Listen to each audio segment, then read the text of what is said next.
اگرچہ بات کو سمجھنا بڑا مشکل ہو جاتا ہے، لیکن میری یہ کوشش ہوتی ہے کہ انسان کم از کم ذکر ضرور کر دے. آئیڈیل میں ایک بڑی آن ٹاپ جو ہے نا وہ بات کرنے لگا ہوں روایات کی روشنی میں. بعض اوقات آپ نے دیکھا ہوگا کہ لوگ مسائل کا بخت اور برکت اٹھ گئی ہے، نحوست کی دیواریں کھڑی ہیں، شاید بعض اوقات پتہ نہیں چلتا اس کی وجوہات کیا ہے. اب میں دو چار باتیں کروں گا والدین کے حوالے سے، بالخصوص والد کے حوالے سے بھی، جہاں پر یہ باعث نزول الہی ہے، یہ وسیلہ ہے، یہ مظہر صفت رحمت پروردگار ہے. ماں کے متعلق بالخصوص کہا کہ اللہ کی صفت رحمت کی مظہر ہے ماں. پروردگار نے اپنی محبت کی صفت کو جو ہے نا وہ ماں کے دل میں ڈالا ہے. اور یہ وہ ہے کہ لا تقل لہما اف، کہا کہ خبردار ان کو اف تک نہ کہنا. وبالوالدین احسانہ ہے. یہاں پر جو ہے نا اللہ سبحانہ و تعالیٰ نے جہاں پر کہا کہ لا تعبدوا الا اياه وبالوالدین احسانہ، خبردار کسی کی عبادت نہیں کرنا سوائے خدا کے، اور عبادت بتمام معنی. حتیٰ جو ہے کہ علم احد علیکم یا بنی آدم اللہ تعبدوا الشیطان انہ لکم عدو مبین. تو یہاں پر جو تعبد یعنی عبادت کے معنی میں پیروی نہ کرنا، کہا کہ خبردار علم احد علیکم یا بنی آدم اللہ تعبدوا الشیطان، کیا تم سے وعدہ نہیں لے لیا ہم نے کہ تم نے شیطان کی پیروی نہیں کرنا. یہاں پر عبادت شیطان، تعبد الشیطان کا مطلب یہ نہیں کہ شیطان کو سامنے سجدہ کیا جاتا، نہیں، بلکہ اس کی پیروی نہ کرنا، اس کی بات نہ سننا. تو یہاں پر عبادت فقط خدا کی بے تمام معنی، پیروی خدا کی، اطیع اللہ و اطیع الرسول، اطاعت خدا. عبادت ایاک نعبد و ایاک نستعین، ہم نے عبادت خدا کی کرنی ہے، اطاعت خدا کی کرنی ہے. اب ہم دیکھتے ہیں کہ یہاں پر جو اطاعت اور عبادت خدا اس کے ساتھ کیا، وہ بالوالدین احسان ہے، والدین کے ساتھ. تو اس کے نتیجے میں ملے گا کیا؟ اگر یہ کہا جاتا ہے کہ اگر کوئی شخص جو ہے وہ خدا نہ خواستہ استغفر اللہ ربی وتوب الیہ اپنے والدین کا نافرمان ہو، تو وہ لا یشم رائحۃ الجنہ، وہ جنت کی خوشبو تک جو ہے وہ نہیں پائے، نہیں کر سکے گا، سونگ نہیں پائے گا خوشبو بہشت کو. تو وہیں پر جو ہے نا یہ والدین خود باعث سے نزول رحمات پروردگار ہے اگر ہم ان کی خدمت کریں. حتیٰ یہ ہے کہ النظر الی وجہ، کہا کہ اگر آپ نے ان کے چہرے کی طرف پیار اور محبت سے دیکھا، وہ بھی عبادت ہے، آپ کے گناہوں کا کفارہ ہو جاتا ہے. اور ان کی خدمت کرنا جو ہے وہ در حقیقت وہ صلہ رحمی کی سپرلیٹو، یعنی جہاں پر احسان والے اس کے سوا کچھ ہے ہی نہیں. کہا احسان کرو ہر حال، حتیٰ کافر اور مشرک کیوں نہ ہو، ٹو دیٹ ایکسٹینٹ. اچھا، اب یہ سارا سینیریو اور آج کل کے زمانے اور تقاضوں کو سامنے رکھتے ہوئے ایک روایت کی طرف اشارہ کر کے پھر میں آگے بڑھوں، اور وہ یہ ہے کہ بعض لوگ جو ہے نا ڈپلومیٹک، مطلب میں اس کو کہوں گا اس معنی میں، ناٹ آلویز، لیکن یہاں پر منافقت سے کام لیتے ہیں. ڈپلومیسی کیا ہے کہ وہ والدین کے سامنے بڑا خوش اسلوبی سے ملیں گے، برداشت کریں گے. آپ نے دیکھا ہوگا کہ شوہر بیوی سے کہتا ہے کہ برداشت کرو، کوئی بات نہیں، میرے بوڑھے ماں باپ ہے، پلیز مطلب جو ہے نا وہ میرے ساتھ کوآپریٹ کرو. یہ تھوڑے عرصے کے بعد اللہ کو پیارے ہو جائیں گے، جب تک زندہ برداشت کرو. یہ برداشت کا لفظ جو ہے نا، میں ایک روایت کی طرف اشارہ کر، یہ جو کہتے ہیں نا برداشت کرو، برداشت کا مطلب کیا ہوگا؟ اب یہ جو کر رہے ہیں برداشت مجھے پسند نہیں ہے، لیکن I have to bear with it، یعنی مجھے اچھا نہیں لگتا، یعنی دل سے میں پسند نہیں کرتا ہوں. برداشت کا مطلب یہ نا، برداشت صبر پر کیا، برداشت صبر ہے نا، صبر مصیبت پہ کیا جاتا ہے نا. وبشر الصابرین الذین اذا اصابتهم مصیبہ قالوا انا للہ وانا الیہ، جب ان پر کوئی مصیبت نازل ہوتی ہے تو ان کو بشارت دے دو جو صبر سے کام لیتے ہیں. وبشر الصابرین الذین اذا اصابتهم مصیبہ، رائٹ. صبر کیا ہے کہ وہ مصیبت ہے. اب گھر میں والدین آتے ہیں، شوہر بیوی سے کہتے ہیں پلیز تھوڑا مہربانی کرو، برداشت کر لو، یعنی صبر سے کہا، یعنی یہ مصیبت ہے. اب اگر توجہ کرے، وہ کہتے ہیں کہ ان بٹوین دی لائنز اگر آپ پڑھیں تو میں ان کو مصیبت سمجھ رہا ہوں، لیکن اس پر کہہ رہا ہوں کہ برداشت کرو. خود روایت یہ کہتی ہے کہ اگر کسی شخص کے دل میں اپنے والدین کے لیے بغض ہو، دل میں ظاہری طور پر وہ ان کی خدمت کر رہا ہے، برداشت کر رہا ہے، اور دوسروں کو بھی کہہ رہا ہے برداشت کرو، اور مسکرا بھی رہا ہے، اور ان کی تمام تر ضروریات کے خیال بھی رکھ رہا ہے، لیکن اگر وہ خدا نہ خواستہ استغفر اللہ ربی واتوب الیہ دل میں ان کے لیے بغض یا دشمنی یا عناد رکھتا ہے، تو کہا کہ یہ شخص بھی آگ کے والدین میں شمار ہوگا. اس کے لیے بھی رحمت الہی کے دروازے بند ہو جائیں گے، اس کے بھی ارد گرد جو ہے وہ نحوست کی دیواریں کھڑی ہو جائیں گی. اس قدر مہم ہے کہ والدین کے کہا کہ دل کی اتھا گہرائی، یعنی تعاون او قرح مطلب یہ ہے کہ انسان خوش دلی کے ساتھ دل سے، اب یہ بھی یہاں پر یہ بھی نہیں کر سکتے کہ دل میں میرے بغض ہے لیکن ظاہری طور پر، کہا وہ اللہ تو جانتا ہے نا، خدا تو مقلب القلوب والابصار ہے، وہ دلوں کے راز بہتر جانتا ہے. وہ یہ بھی برداشت نہیں کرتا کہ آپ اپنے والدین کے حوالے سے ظاہری طور پر اگرچہ کتنا بھی ان کا خیال کیوں نہ رکھتے ہو، دل میں ان کے لیے بغض. یہ ہمیں اپنی نوجوان نسلوں کو اور آج کے زمانے کو جو ہے نا یہ سمجھانے کی ضرورت ہے تاکہ لوگوں کو جو ہے نا پتہ چل سکے. اچھا، امام مرحوم آیت اللہ جو ہے نا وہ سید محمد تقی نے اس کو لکھا ہے، امام زمانہ علیہ السلام کا جو زمانہ نا آخر الزمان کا زمانہ، وہ کہتے ہیں کہ آخر الزمان کا زمانہ جو ہے نا وہ بلا جو سب سے بڑی، اب کہا کہ جو سب سے بڑی بلا آخر الزمان کی ہوگی، یعنی امام زمانہ علیہ السلام کے آخر الزمان کی وہ کیا ہوگی، وہ یہ ہے کہ حقوق والدین کا خیال نہیں رکھا جائے گا.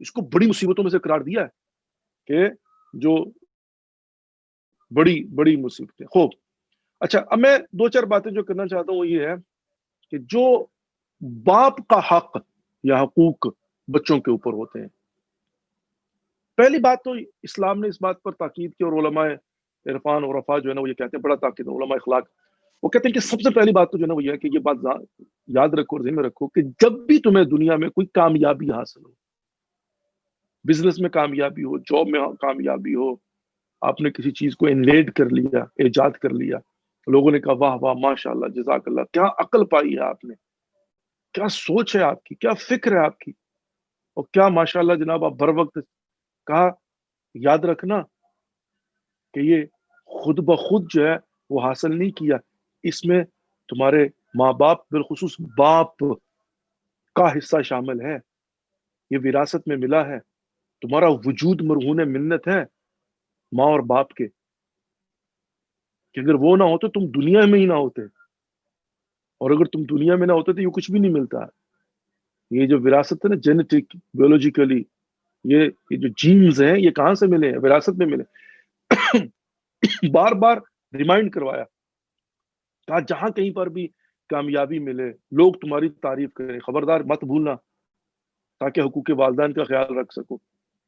کہا جب بھی تمہیں کوئی کامیابی حاصل ہو تو سب سے پہلے اپنے والدین کے لیے دعا کرو. غرور اور تکبر کہیں تمہارا دامن نہ آ کر پکڑ لے، مغرور نہ ہو جانا، یہ نہیں کہ بھئی ماشاء اللہ جی الحمدللہ ہم جینیس، کیسے جینیس ہو. اور یہ میں یہاں پر بالخصوص یہ بات عرض کرنا چاہتا ہوں، مجھے نہیں پتا کہ کتنے جوان آج نہیں تو کل بعد میں یہ ریکارڈنگ جو ہے وہ موجود رہے گی تو وہ اس کو جو ہے وہ سن پائیں گے اور دیکھ پائیں گے، اور ان کو میں پیغام دینا چاہتا ہوں بالخصوص یہاں کی جو ہمارے نارتھ امریکہ کی جنریشن. بعض اوقات ان لوگوں کو لگتا ہے کہ ہمارے ماں باپ انڈیا پاکستان سے ان کو پتا کچھ نہیں تھا، نہیں، they didn't know, they had no idea. یہاں کے ماحول میں جو ہے نا بچے جوان جو ہے نا وہ یہ سمجھتے ہیں کہ we are genius، ہمیں مواقع زیادہ مل رہے ہیں، چانسز ایجوکیشن کے، اور ماحول ایسا ہے، اور we can survive and we can get the successes quickly، opportunities ہمارے پاس زیادہ ہے. وہ بعض اوقات جو ہے نا ہوتا ہے پور، وہ کہتے ہیں نا پور کا مطلب بیچارہ، یہاں پر بیٹھ کر جب بچے باتیں کر، کہا اسلامکلی جو ہے نا روایات کی روشنی میں خبردار یہ مت سوچنا، بس یہ سوچ لینا کہ تمہارا وجود ان کا مرہون منت ہے، تم جو کچھ بھی ہو اس میں جو کنٹریبیوشن ہے وہ تمہارے ماں باپ کی ہے، بالخصوص تمہارے باپ کی ہے. اگر یہ بات ہماری سمجھ میں آ جائے نا تو بہت ساری مشکلات اور مسائل حل ہو جائیں. پھر ہم برداشت نہیں کریں گے بلکہ دل کی اتھاہ گہرائیوں سے خدمت کریں. پھر یہ نہیں ہے کہ تحمل کر لو 4 دن کی تو بات ہے، نہیں، پھر یہ ہوگا کہ ہماری رسپانسبلٹی اور ڈیوٹی جو ہے نا وہ یہ. اچھا، یہاں پر جو باپ کے حقوق اور بہت سارے جہاں پر ہیں، سب سے پہلے کیا کہ فحق الوالد علی الوالد ان یطیعه فی کل شیء الا فی معصیت اللہ سبحانہ وتعالی. یہ بڑی امپورٹنٹ بات ہے. کہا کہ باپ کا اپنے بیٹے پر یا بچوں پر، اولاد پر حق کیا ہے؟ حق الوالد علی الولد، کیا حق ہے؟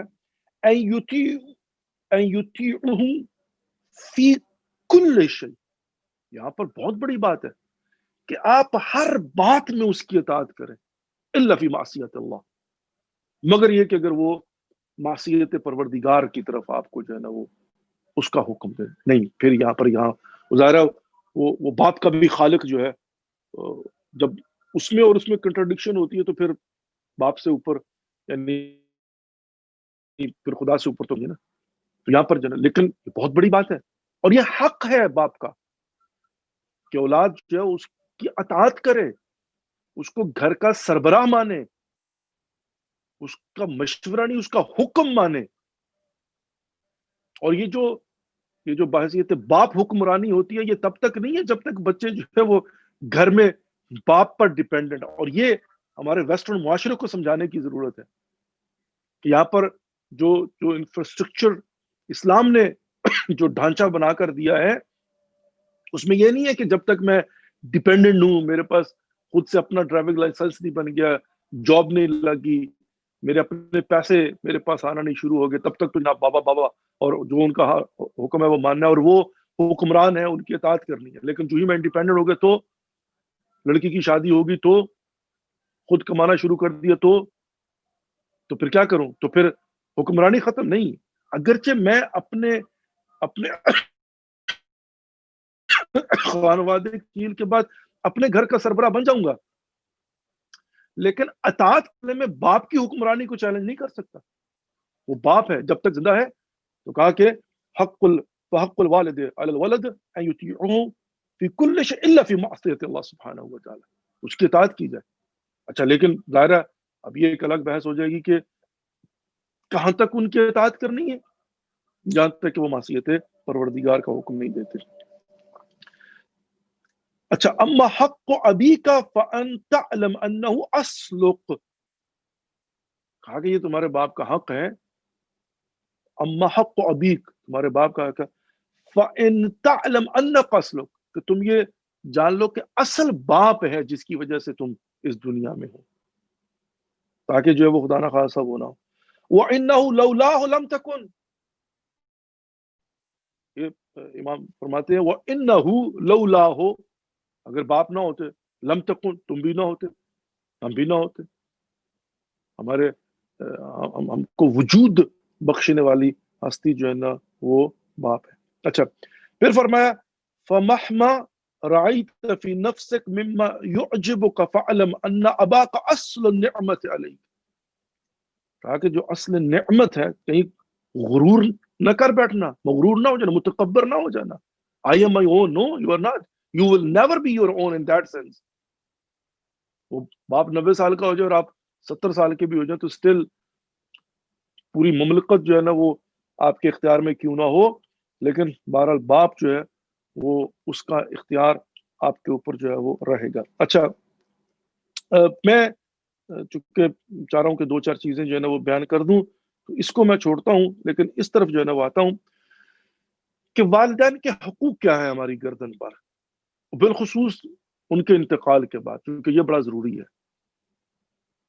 اچھا، بعض اوقات آپ نے دیکھا ہوگا کہ کلی باتیں بیان کی جاتی ہیں، کلی 2-4-5-6 باتیں، لیکن میں چاہ رہا ہوں کہ 2-4 چیزیں جزئی بیان کروں. آج کے زمانے میں وہ کہتے ہیں نا کہ نہفتے شوفتے، یعنی پریپیئرڈ. آپ کو پتا ہے کہ آج کل تو کوشش ہوتی ہے کہ وہ ایسا میل مل جائے کہ بس 5 منٹ میں مائکرو ویو میں رکھا اور تیار کھا لو. تو یہ ہوتی ہے نا کہ بھئی جزئی اور جزیات جو ہے نا ان کو بیان کر دیا جائے تاکہ انسان کو جو ہے نا پتہ چل جائے. کیونکہ یہ بھی ہے، آنکھ کے والدین کی بھی 2 قسمیں بائی دا وے. ایک تو میں نے عرض کیا نا کہ جو دل میں بغض رکھتے ہوں، اور اس کے ساتھ یہ بھی ہے کہ اگر کوئی شخص جو ہے وہ زندگی میں ان کا تابع دار ہے، اور یہ ایک بڑا مطلب میں سمجھتا ہوں ڈیزاسٹر بائی مانا کہ یہ بھی ایک بہت بڑی پرابلم ہے کہ زندگی میں جب تک وہ زندہ ہے تو ان کی خدمت کی، ان کا خیال رکھا، ان کی تابع داری کی اور ان کی ہر ضرورت کو پورا کیا، لیکن ان کے انتقال کے بعد بھول گئے. کہا آنکھ کے والدین کی 2 قسمیں، ایک کہ جو زندگی میں ان کی خدمت کرتا رہا لیکن مرنے کے بعد بھلا دیا تو وہ بھی آ کے والدین ہیں، اور دوسرا وہ کہ جس نے زندگی میں ہی ان کی خدمت نہ کی اور ان کو کر دیا. ویسے جو اطاعت ہے اس کی بھی دو قسمیں ہیں. ایک تو یہ کہ آپ نے دنیا میں اطاعت کی اور اگر مرنے کے بعد بھول گئے تو بھی آ کے بعد لائیں. لیکن ایک یہ بھی ہے کہ دنیا میں آپ نہ کر پائے ان کی خدمت، ناگزیر وجوہات کہا، لیکن اگر مرنے کے بعد ان کے حقوق کا خیال رکھا تب بھی وہ جو اگر انہوں نے آگ بھی کر دیا ہو تو وہ ریسٹور ہو جائے گا، یعنی انڈو ہو جائے گا معاملہ، یعنی پھر آپ کا اسٹیٹس جو ہے وہ بحال ہو جائے گا. یہ ضروری ہے. تو اس لیے ضروری ہے کہ ہم یہ دیکھیں کہ مرنے کے بعد ان کے حقوق میری گردن پر جو ہے نا وہ کیا. اچھا، اس میں 5-10 جو ہے نا وہ بیان کروں گا. تصریح غسل و کفن کے اندر یہ بھی ہم پر فرض بنتا ہے، یعنی فرض بنتا ہے کہ اگر ماں باپ کا انتقال ہو جائے تو جتنا جلدی ہو سکے ان کو غسل و کفن دیا جائے. اچھا، اور دوسری بات یہ بھی ایک واقعاً میں نے عرض کیا جزیات کے حقوق اور ان کی جزیات ڈیٹیل. نمبر 2 کہا کہ جو غسل و کفن کا خرچہ آتا ہے خبردار اس پر ناراض نہ ہونا. بعض کا آپ نے دیکھا ہوگا نا، وہ جی بڑا خرچہ ہو گیا جی، $10,000 جناب، 5,000 کی تو قبر ہی آئی ہے. اور میں ایک ایوریج بات کر رہا ہوں، اسے بھی کہیں پر جو ہے نا وہ زیادہ ہوتے ہیں، میں ڈیٹیل میں بتا رہا ہوں. کہا کہ خبردار ناراض نہ ہونا کہ میں نے اتنا خرچہ کر دیا ہے، یہ ان کا حق ہے، یہ تم پر فرض ہے، اور اگرچہ اس کا بھی صلہ ملے گا تمہیں، یہ بھی ضائع نہیں کیا تم نے. ایک تو ان کا حق ادا کیا، اور مرنے کے بعد بھی والدین کی دعا بچوں کے حق میں قبول ہوتی ہے. یہ نہ سمجھو کہ وہ سامنے جب موجود تھے تو وہ منہ ملازہ جسے کہا جاتا ہے کہ بھئی مجھے ان کی خدمت بہت ضروری ہے. مرنے کے بعد بھی ان کا وہ تصرف کا حق جو ہے نا موجود رہتا ہے. وہ مرنے کے بعد بھی اگر دعا کرتے تو ان کی دعا خداوند متعال اولاد کی حق میں قبول کرتا ہے. تو اس کا مطلب ہے وہ پریویلیج ابھی بھی باقی ہے. تو خدا نہ خاصا بعض کا جو ہے نا وہ بندہ کہتا ہے بڑا خرچہ ہو گیا. اچھا، جو ٹریڈیشنز ہیں ان کے حوالے سے ان کو پورے کا پورا انسان جو ہے نا وہ اعمال. کہا کہ جو ان کی وصیت ہے اس پر منوعاً عمل کرے، اپنی مرضی سے نہیں، ان کو سمجھ نہیں تھی، نہیں ان کو پتہ نہیں چلا، نہیں ایسا تو نہیں ہوتا، نہ نہ نہ، جو وصیت ہے. اچھا، اگلی بات، شب دفن ان کی نماز وحشت ضرور پڑھے. اور یہ اکثر ایسا سننے کو ملتا ہے اور ہو جاتا ہے کہ غم کی حالت میں انسان بھول جاتا ہے کہ نماز شب پڑھے، اپنا نماز وحشت قبر. کہا یہ ان کا حق ہے، یہ ان کو اس پر مطلب ضروری ہے کہ میں دفن کی رات میں ان کے لیے نماز وحشت پڑھوں. اور نمبر دو جو ہے وہ ان کے لیے صدقہ دوں، یعنی صدقہ اور خیرات جو ہے وہ دوں، تاکہ جو ہے وہ ان کی جو قبر کی منزلیں ہیں وہ آسان ہو جائیں. اچھا، اگلی بات، اگر وہ تاجر تھے، بازاری تھے، ان کا لوگوں کے ساتھ لین دین بہت زیادہ تھا، تو میک شور کروں کہ ان کا دین ادا کر دوں. It's my responsibility. اچھا، اس میں ایک اور چیز جو ہے نا وہ یہ ہے، اگر وہ 1/3 ویسے ان کا حق ہوتا ہے کہ جو انہوں نے وصیت کی اس کو پہلے ہی جو ہے وہ نکال دیا جائے، ورثہ اس کو تقسیم بھی نہیں کر سکتے. ایک بات کیا ہے بہت ہی ضروری ہے، وہ یہ ہوتا ہے کہ اگر ماں باپ کسی کے ساتھ ناراض تھے، وہ ناراضگی ہو جاتی ہے، بہن بھائیوں میں ہو گئی، رشتہ داروں میں ہو گئی، دوست احباب میں ہو گئی، اور یہ بھی ایک مسئلہ ہوتا ہے، کہتے ہیں who cares.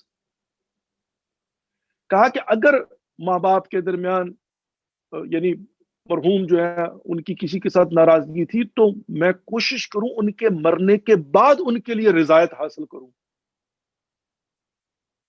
بعض اوقات جو ہے وہ لوگ جو ہے نا وہ مرنے کے بعد کہتے ہیں نہیں مرحوم نے ہمارے ساتھ بڑی زیادتی کی.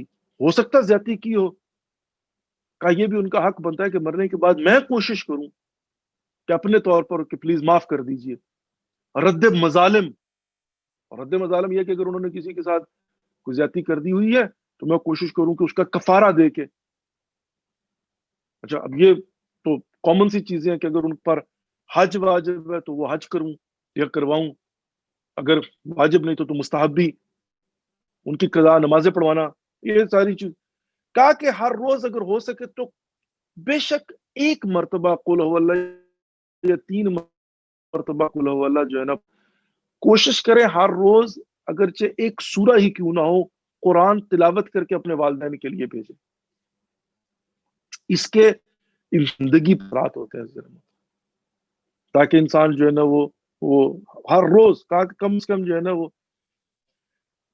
آپ نے ہدیہ کرنا ہے والدین کے لیے، لیکن اس کے صدقے میں پروردگار آپ کے گناہوں کو معاف فرما دیتا ہے، اس کے صدقے میں آپ کے لیے رحمات اور برکات کا نزول کر دیتا ہے. ہر نماز خصوصی طور پر دعا کی جائے. بھول جاتے ہیں 2-4 مہینے کے بعد، 6 مہینے کے بعد، سال کے بعد، لیکن یہ وہ ہے جو کنٹینیو کرتا ہے. اور یقیناً ہم بھی اپنے بچوں سے یہی چاہتے ہیں. اچھا یہ ہے کہ جب کبھی زیارت کی یا حج کے لیے جائیں تو ان کی نیابت میں زیارت کریں. عمرے کے لیے جا رہے ہیں تو طواف جو ہے نا ان کی خدمت، ان کی نیابت میں جو ہے نا وہ ضرور کریں. اچھا کہا کہ کوشش کریں ان کی قبر پر جائیں جب بھی آپ کو موقع ملے، جب بھی آپ کو فرصت ہو.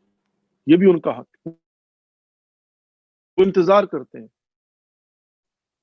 ایک بڑا مشکل ہوتا ہے کہ جب آپ کسی واقعہ بھی ہے کہ جب آپ کسی کو ہدیہ دیتے ہیں والدین، اب پہلی بات تو جو ہے نا وہ یہ ہے کہ مطلب وہ ایک بڑا مشہور واقعہ ملتا ہے کہ کسی عالم دین نے خواب دیکھا، اور خواب میں کیا دیکھا کہ ایک جمع غفیر ہے اور لوگ جو ہے نا وہ جا رہے ہیں، اور اسی کے پیچھے ایک بوڑھا شخص ہے جو بڑا اداس چلا جا رہا ہے. تو اس نے کہا بزرگوں یہ کون ہے اور آپ اداس کیوں ہیں، کیا مسئلہ ہے؟ انہوں نے کہا بیٹا کیا بات بتاؤں آپ کو کہ میں یہ سب روحیں ہیں، مر چکے ہیں، برزخ کے لوگ ہیں، اور آج شب جمعہ تھی، ان سب کو ان کے بچوں نے تحائف بھیجے ہیں، مجھے میری اولاد نے کچھ نہیں بھیجا، میں ناراض ہوں. اور ناراضگی ظاہر ہے اس بات کی کہ شرمندگی بھی ہوتی ہے. روحوں کو اجازت ملتی ہے، شب جمعہ آتی ہے، دم دار انتظار کرتی ہیں، بلکہ ندا کرتی ہیں، لیکن وہ جو مادی پردے ہیں ان کی وجہ سے ہم ان کی آواز کو سن نہیں پاتے. ویلا وہ پکار کر کہتے ہیں کہ ہم نے تمہارے ساتھ ساری زندگی جو ہے وہ نیکی کی، بھلائی کی، تمہارے لیے قربانیاں دی، تو کچھ ہدیہ ہمیں جو ہے نا وہ دے. اور ہدیہ کیا، ایک سورت فاتح پڑھ کے بخش دیں، گھر میں جو کھانا پکایا اسی پر نیت کر دیں، لیکن بھلا دیتے ہیں. اچھا خوب، انہوں نے بزرگوں یہ بتاؤ کہ آپ کا بیٹا ہے، اس کو ایڈریس دے دیا. اب یہ خواب سے اٹھے اور انہوں نے کہا کہ میں ڈھونڈوں جا کر ان کو جو ہے وہ پتہ کروں کہ وہ کون ہے اور کون نہیں ہے. تو وہ کہتے ہیں کہ وہ ڈھونڈنے کے تک یہ پتہ چلا کہ دھوبی کا گھر ہے، اور جو انہوں نے نام بتایا تھا یہ بالکل ایگزیکٹلی وہی ہے، کلباب کی. تو جی تو میں عرض یہ کر رہا تھا کہ بہرحال وہ جو ہے نا ان کے پاس گئے اور جا کر انہوں نے کہا کہ بھائی تعارف کروایا اپنا اور ان سے پوچھا کہ تم کون، اور انہوں نے بتایا کہ بھائی میں یہ ہوں اور وہ. تو انہوں نے کہا کہ اس نے کہا جی ہو گیا. تو کہا یہ بتاؤ کہ کیا تم نے کبھی اپنے باپ کے لیے کوئی خیرات کیا؟ اس نے کہا میرے لیے چھوڑ کیا گئے جو میں خیرات کروں، میں تو خود بڑی مشکل سے اپنا گزارا کرتا ہوں، میں کیا بھیجوں، کیا خیرات، کیا بھیجوں، اظہار کیا. اب انہوں نے ان کو سمجھانا شروع کیا کہ بھائی کچھ نہ کچھ بھیج دیا کرو، گھر میں کھانا پکاتے وہ کر اسی پر فاتحہ پڑھ دیا کرو. تو اس نے کہا جان چھوڑے کیوں آپ جو ہے نا مجھے تنگ کر رہے ہیں. کہتے ہیں کہ جب اس نے مولانا نے اصرار کیا نا تو اس نے ایک چلو بھر پانی اٹھا کر یوں پھینک دیا، کہا یہ لو میں نے جو ہے نا خیرات کر دی اپنے بابا کی روح کے لیے، یہی تھا میرے پاس، کچھ نہیں ہے، جاؤ جان چھوڑو. اب یہ بڑے ناراض ہوئے. تو وہ کہتے ہیں کہ بھائی کیا کر سکتے، خیر آگے واپس مایوس ہو گئے. کچھ دنوں کے بعد پھر ان کو جو ہے وہ وہی بزرگ جو ہے نا خواب میں ملے. دوبارہ انہوں نے خواب دیکھا کہ وہ بزرگ بڑے خوشحال ہیں. تو انہوں نے کہا کہ بزرگوں میں معذرت خواہ ہوں، آپ سے میری پچھلے خواب میں جب ملاقات ہوئی تھی تو میں نے آپ سے پوچھا تھا اور اس طرح. انہوں نے کہا نہیں نہیں نہیں نہیں نہیں کوئی ایسی بات نہیں ہے، میں بڑا خوش ہوں. کہا کیسے؟ کہا اگرچہ میرے بیٹے کے حالات، یہ باپ جو ہوتا ہے نا، ماں باپ کتنا خیال ہوتا ہے، اس نے گستاخی کی ہے بیٹے نے، یعنی کہتے ہیں نا 100% 110% گستاخی کی ہے، اٹھا کر پانی پھینک کے جاؤ، اس کے علاوہ میرے پاس کچھ نہیں ہے. لیکن قربان جاؤں واقعا ماں باپ ایک عجیب مخلوق ہے خدا کی، اور چونکہ رحمت صفت خدا کے مظہر ہے. تو باپ نے کہا کہ نہیں، یقیناً میرے بیٹے کے حالات ٹھیک نہیں ہے اور وہ صدقہ خیرات نہیں کر پاتا تھا اور وہ واقعی اسٹرگل کر رہا ہے۔ کہا کہ لیکن یہ ہے کہ بہرحال جب اس نے وہ پانی اٹھا کے پھینکا نا تو کوئی مچھلی باہر تڑپ رہی تھی، واپس آنے کے لیے اسٹرگل کر رہی تھی، وہ پانی جو ہے وہ اس کو منہ میں گیا اور اسی کے صدقے میں پروردگار نے مجھے اس قدر انعام و کرام سے نوازا ہے کہ میں خوش ہوں۔ کہا اب میں دعا کرتا ہوں کہ پروردگار میرے بیٹے کو جو ہے وہ اس کے رزق میں اضافہ فرما دے اور اس کی تمام تر پریشانیوں کو دور فرما دے۔ تو کہتے ہیں کہ جب انہوں نے یہ کہا نا، اب یہ مطلب آنکھ کھل گئی، ان کی معاملہ ختم ہو گیا۔ کہتے ہیں کہ میں نے کچھ عرصے کے بعد دیکھا کہ شہر کے جو امراء تھے، امیر لوگ تھے، اس میں اس دھوبی کا شمار ہونا شروع ہو گیا۔ یعنی باپ کی عالم برزخ سے اپنے بیٹے کے لیے دعا۔ تو یہاں پر جو ہے وہ کیا ہے کہ در حقیقت ہم خود رحمات الہی کے دروازے اپنے اوپر بند کر لیتے ہیں، پتہ ہی نہیں ہوتا۔ دیکھیں نا ہم اسٹرگل کرتے ہیں، کتنی اسٹرگل کرتے ہیں ہم جو ہے نا وہ صبح جنہوں نے جاب پر جانا ہوتا ہے ارلی مارننگ، اور نماز بے شک سورج نکلنے سے 10 منٹ پہلے پڑھیں لیکن جاب کے لیے آن ٹائم جانا ہے، رات کو کتنا بھی لیٹ کیوں نہ سوئیں، الارم لگا کے میک شور کرتے ہیں۔ اسٹرگل کس لیے؟ کہ رزق حاصل ہو۔ طلب رزق حلال عبادت ہے، اس میں کوئی شک نہیں، القاسب و حبیب اللہ، اس میں کوئی شک نہیں، کوئی بری بات نہیں، لیکن بات صرف اتنی ہوتی ہے کہ ہم نے رزق حاصل کر لیا لیکن ساتھ میں یہ چھوٹی چھوٹی چیزیں ہوتی ہیں جن کی وجہ سے اسی رزق سے برکت ختم ہو جاتی ہے، کیا فائدہ؟ نحوست آ جاتی ہے، کیا فائدہ؟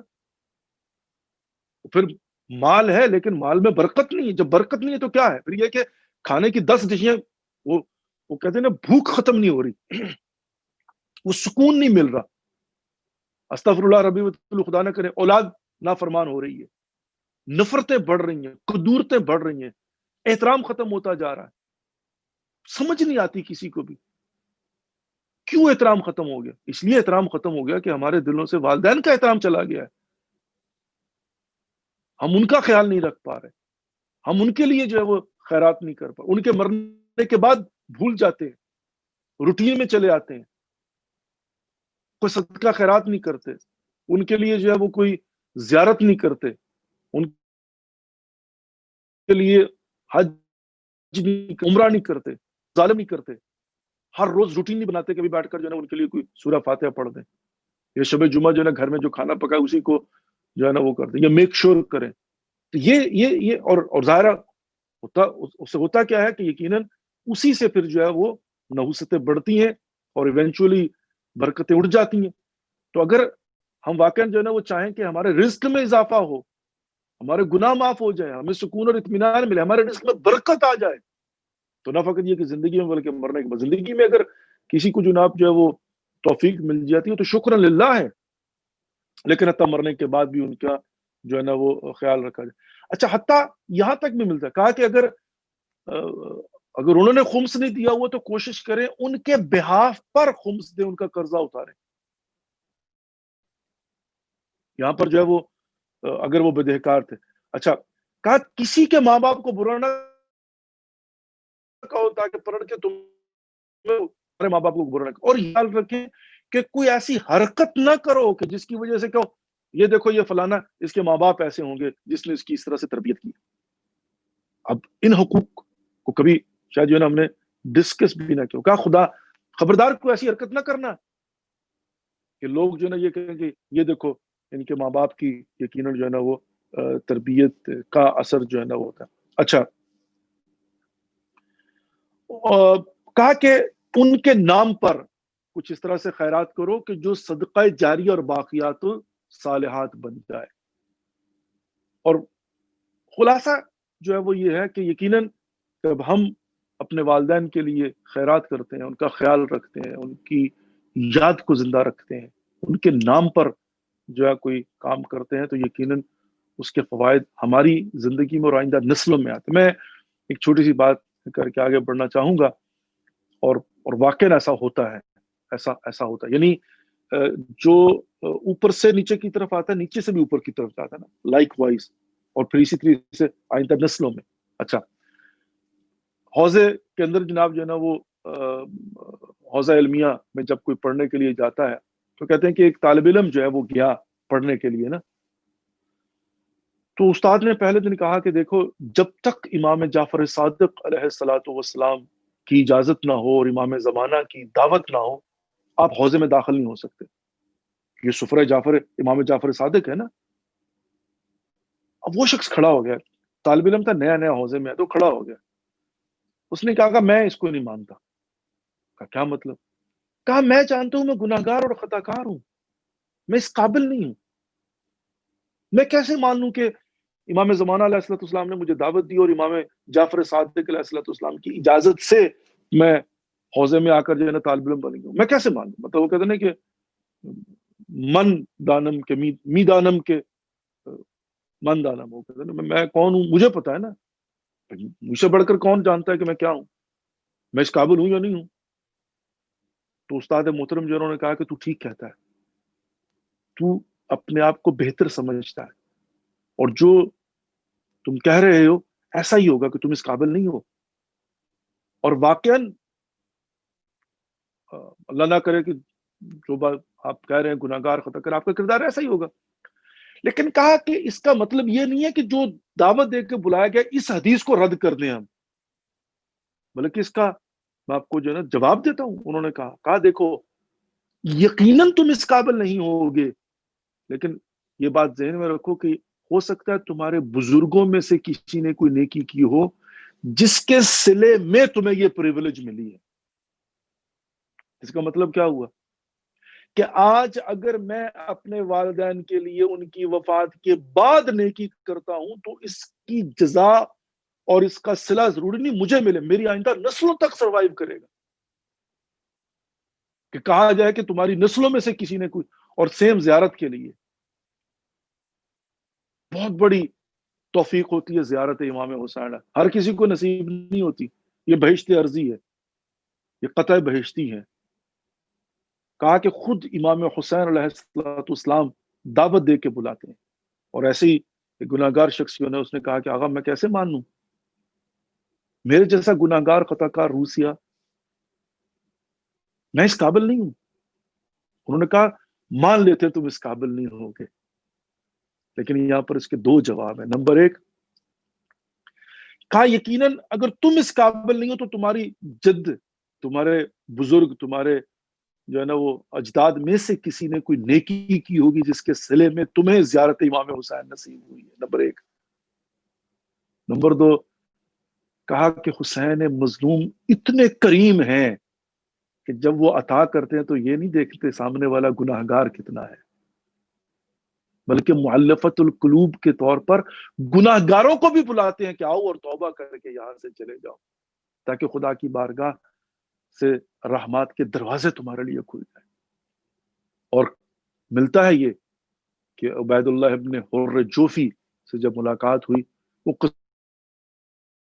کثیر المال تھا، کثیر المال تھا. بڑا مشہور واقعہ ہے نا کہ اس نے کہا کہ مولا یہ تلوار لیجیے اور یہ گھوڑا.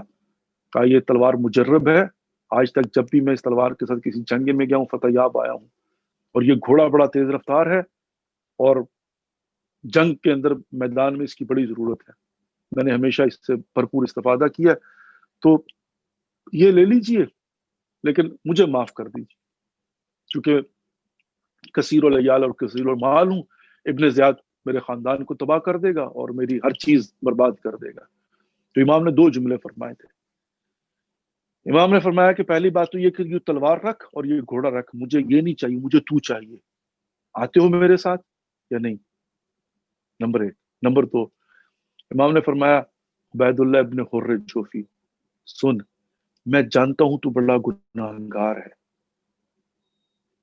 میں جانتا ہوں تم نے زندگی میں بڑی خطائیں کی ہیں، میں جانتا ہوں. امام حسین جانتے ہیں. امام فرماتے ہیں تو آ میری نصرت کر، میں تم سے تیری شفاعت کا وعدہ کرتا ہوں. یعنی امام گناہ گاروں کو بھی بلاتے ہیں کہ گناہ گار ہو تو کیا ہوا، آؤ نا، آؤ میری بارگاہ. تو کیا ہوگا، یہ جذبے ہے، یہ مجذوب. یہاں پر جو ہے وہ جب آئیں گے تو کیا کریں گے، کریم ابن کریم کے در پر جب آتے ہیں. میں وہ جو ایک مشہور واقعہ ملتا ہے کہ جب تبرک دے رہا تھا کوئی گوشت، آلو گوشت شوربے والا، جو کہتے ہیں کہ شخص جو ہے نا وہ گیا تو اس کے پاس کوئی برتن نہیں تھا، تو جب دینے والے نے دیا تو اس نے ہاتھ آگے کی، اس کے ہاتھ جل گئے، وہ گر گیا۔ تو دیکھنے والے نے کہا کہ اس سے یہ پتہ چلتا ہے کہ دینے والے تو دیتے ہیں، لینے والے کے پاس ظرف برتن ہونا چاہیے نا۔ جب برتن ظرف نہیں ہوگا تو وہ لے گا لیکن نیاز ضائع ہو جائے گی، تبرک زیادہ ہو جائے گا۔ اگر کوئی گناہ گار جس کا دل شقاوت قلبی کی انتہا کو پہنچ چکا ہوا ہے اور گناہوں سے اس کے دل کے اندر نقطہ یہ سیاہ کی کثرت ہے اور دل اس کا سیاہ ہو چکا ہوا ہے، تو ظرف تو دل ہے نا، نورانیت اور روحانیت تو دل میں ہے، لیکن دل تو فل ہے، تو کالا ہو چکا ہوا ہے، شقی ہو چکا ہوا ہے، دل تو مردہ ہو چکا ہوا ہے، دل کی تو میموری فل ہے، اس میں تو کوئی جگہ ہی نہیں ہے نئی چیزوں کو ڈاؤن لوڈ کرنے کی، تو کیا کرو گے؟ ظرف ہے لیکن خالی نہیں ہے، گندا ہے، اس میں کچھ ڈال ہی نہیں سکتے۔ گندے برتن میں دودھ ڈالو گے تو پینے کا قابل تھوڑی ہوگا۔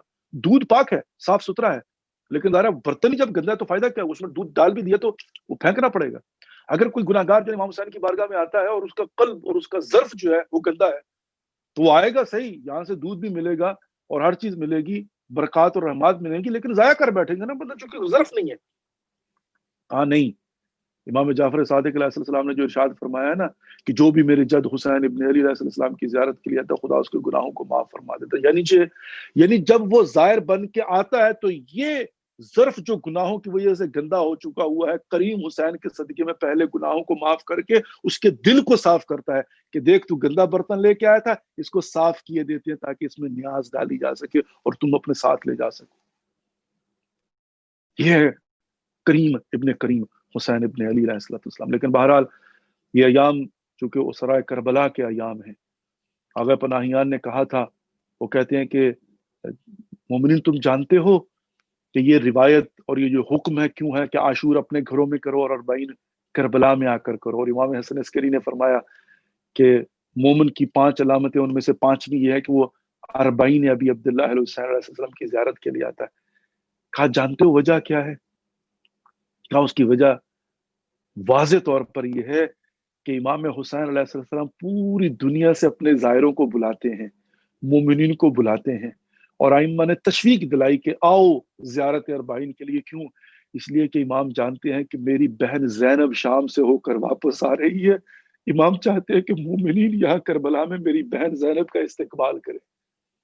کہا یہ سب کچھ جو ہے نا مولا حسین نے اپنی بہن زینب کے استقبال کے لیے کہ 40 میں اسرا واپس آئے تھے نا، کہ جب یہاں سے جب گئے ہیں تو کس حال میں گئے، یہ کربلا کس حال میں چھوڑ کر گئے ہیں۔ شہزادی زینب کبریٰ سلام اللہ اپنے بھائی حسین کے لاشے پر آ کر کہتی ہے انت اخی الحسین، کیا تو میرا ماں جایا حسین ہے؟ وَإِنَ رَأْسَكَ، میرے بھائی تیرا سر کہاں ہے؟ تو لاشے سے آواز آئی تھی کہ انتی اختی زینب، کیا تو میری بہن زینب ہے؟ تیرے سر کی چادر کہاں چلی گئی؟ اور وہ امام سجاد علیہ السلام کا مشہور واقعہ جو ملتا ہے کہ ایک مرتبہ چہرے کا رنگ زرد ہوتا ہے اور شہزادی زینب اپنے آپ کو محمل سے گراتی ہیں، پسے گردن ہاتھ بندھے ہوئے تھے، منہ کے بل زمین پر گری ہیں شہزادی۔ تو علماء اس کی 2 توجیہ کرتے ہیں۔ کہا پہلی توجیہ تو یہ ہے کہ شہزادی زینب کبریٰ نے در حقیقت سید سجاد کی توجہ ہٹانے کے لیے اپنے آپ کو محمل سے گرایا۔ کہا بیٹا سید سجاد سنبھالو، ہم نے یہاں سے کوفہ جانا ہے، کوفہ اور شام کے درباروں اور بازاروں میں جانا ہے، بیٹا سید سجاد میں اکیلی کیسے یہ قافلہ لے کر جاؤں گی؟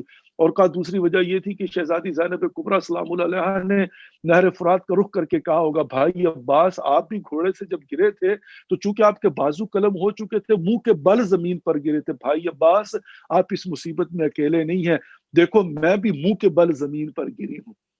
اور یہاں سے اس طرح سے لاشوں کو چھوڑ کر گئے، کہیں علی اکبر کا لاشا پڑا، کہیں قاسم کی لاش کے ٹکڑے پڑے ہیں، کہیں اصغر کا ننھا لاشا پڑا، کہیں عباس کے کٹے ہوئے بازو ہیں،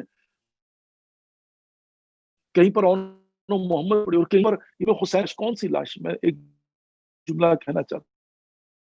تو 11 محرم کو آپ نے 12 14 15 مختلف روایتیں ملتی ہے، 10 سے زیادہ گھڑ سواروں کو بلایا۔ میں چھوڑ دیتا ہوں کہ وہ گھوڑے جو ان کے سم کیسے تھے، وہ کس نسل کے تھے، لیکن گھڑ سواروں کو بلایا۔ کیوں؟ کہا کہ مجھے ان لاشوں کی بے حرمتی کرنا ہے۔ ایک لاش نہیں تھی، بہت ساری لاشیں پڑی تھی۔ جب ان کو حکم دیا گیا نا تو سب سے پہلی لاش حبیب ابن مظاہر کی تھی۔ ایک مرتبہ بنی اسد والے تلواریں لے کر آگے، کہا عمر سعد ہم نے خود اپنے ہاتھوں سے حبیب ابن مظاہر کو مارا ہے، یہ ہمارے قبیلے کا ہے، لیکن خبردار اس کی لاش کی بے حرمتی نہیں کرنے دیں گے۔ عمر سعد ڈر گیا، کہا لے جاؤ حبیب ابن مظاہر کی لاش کو، ایک ایک کر کے لاش کی مظاہر کی لاش کو لے کے لاشیں اٹھا دی گئی. تو ایک آخری لاش بچی تھی حسین ابن علی کی، جس کو بچانے والا کوئی نہ تھا، جس کے لیے کسی نے کوئی تلوار نہیں نکالی. اور سید سجاد کی آنکھوں کے سامنے شہزادی زینب کبریٰ ام کلثوم السکینہ کے سامنے یہ جتنے گھوڑے آئے تھے نا، اتنی ساری لاشوں کی بے حرمتی کے لیے ان سب نے مل کر ایک حسین مظلوم کی لاش پر وہ سارے گھوڑے دوڑائے. اور ان حالات میں شہزادی زینب کبریٰ اور سید سجاد قیدی بنا کے جائے جاتے ہیں کوفہ، اور کوفہ سے پھر شام. لیکن جب وہاں سے واپسی ہوتی ہے اور جب تبرکات دیے جاتے ہیں، تو ایک مرتبہ شہزادی زینب کبریٰ سلام علیہ امام سجاد وہاں سے آتے ہیں کربلا. اور جب کربلا آتے ہیں تو کیا ہوتا ہے؟ کربلا کیا ہے؟ کربلا میں آلریڈی جابر ابن عبداللہ انصاری زائر بن کر آ چکے ہوئے ہیں، غور فرات سے قدم بے قدم مولا حسین کی بارگاہ میں جا کر. جب حبیب ابن مظاہر جب پتہ چلا نا، جابر ابن عبداللہ نے کہا کہ بیٹھے تھے قبر حسین کے اوپر، آنکھیں کمزور تھیں، عطیہ کے ساتھ بیٹھ کر رو رہے تھے. ایک دفعہ پتہ چلا، کیا پتہ چلا؟ کہا کہ اسرا واپس آئے. کہا کون واپس آئے؟ کہا نبی زادیاں واپس آئی ہیں. جب پتہ چلا نا جابر ابن عبداللہ انصاری کو، تو وہ اٹھا قبر حسین سے توڑ کر جھاڑیوں کے پیچھے جا کے بیٹھ، کہتا ہے یہ کے سامنے نہیں آ سکتا. ایک مرتبہ سید سجاد نے دیکھا اور شہزادی زینب کبریٰ کو پتہ چلا، رو کر کے اے میرے نانا کی آ جاؤ اب میرے جد میرے بھائی حسین کی قبر پر، ہم تو کوفہ اور شام کے بازاروں اور درباروں سے بے در ہو کر آئی ہیں. لیکن کہتے ہیں کہ جب شہزادی زینب کبریٰ آئی تھی نا شام سے واپس، تو ایک مرتبہ دور سے شہزادی زینب نے دیکھا ایک قبر نظر آ رہی ہے اور اوپر علم لگا ہوا ہے. شہزادی زینب نے پوچھا کہ یہ کیا نظر آ رہا ہے؟ تو بشیر مہاری نے کہا کہ میرے بھائی حسین کی قبر ہے.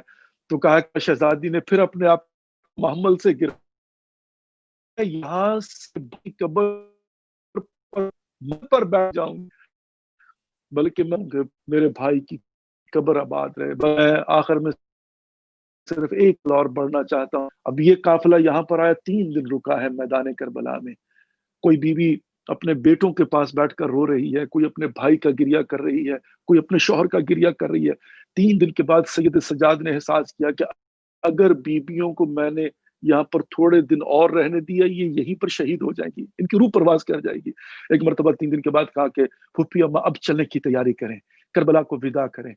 اللہ جانے کیسے ودا کر کے گئے ہوں گے، لیکن بس یہ ضرور ملتا ہے کہ جب شہزادی زینب کبریٰ واپس مدینہ پہنچی تھی نا، تو بی بی ام کلثوم نے جو مرثیہ پڑھا تھا کہ یا مدینہ جدنا لا تقبلینا، اے مدینہ، اے ہمارے جد کہ مدینہ ہمیں قبول نہ کرنا. جب ہم یہاں سے گئی تھی تو ہمارے سر کے تاج ہمارے ساتھ تھے، جب ہم یہاں سے گئی تھی علی اکبر ہمارے ساتھ تھا، جب ہم گئی تھی تو عباس ہمارے ساتھ ہے، اب آئی ہیں تو ہمارے پاس کچھ نہیں، جھولیاں اجڑ چکی ہیں. اور لیکن کہتے ہیں کہ جب آدھی رات ہوئی ہے تو شہزادی زینب کبریٰ آدھی رات کو اٹھی ہیں اور اپنے نانا کی قبر پر گئی ہے، اور وہاں پر دروازے کو بند کیا ہے، چراغوں کو بجھایا ہے، اور شہزادی نے چادر کو اتارا ہے اور ایک مرتبہ بال کھول کے قبر کے اوپر اپنا سر رکھ کے کہا نانا اگر دیکھ سکو یہ نیزوں اور وہ زخم ہے کہ میری چادر چھینی تھی.